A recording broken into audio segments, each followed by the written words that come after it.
Алла Таала айтат: "Ошунда бир момун инсандарга таң калам, ятхуру билма, өзүнүн денесин даарат алып, гусул кылып, суу менен тазалайт" дейт.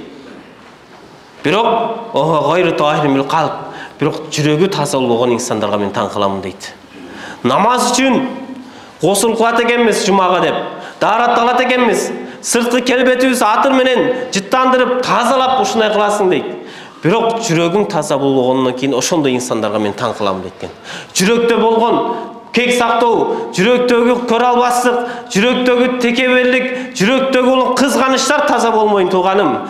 Бети колубузду даарат алып, гусул алып коюу менен бул пайдасы эртең күнү кыяматта бизди бейишке түртүп чыга албай калат туугандар. Ошон үчүн жүрөк таза болуш керек. Жүрөктү тазалап үйрөнөлү. Пайгамбарыбыз айткандай, текебер болбошубуз керек, көрө албастык кылбашыбыз керек, ич тардык болбош керек, сараңдык болбош керек, кичпейил, кечиримдүү, берешен, кеңпейил болгон инсандардан болсок, анда сыртта алып аткан дааратыбыз дагы, жанагы алып аткан гусул дагы бизге пайдасы тиет.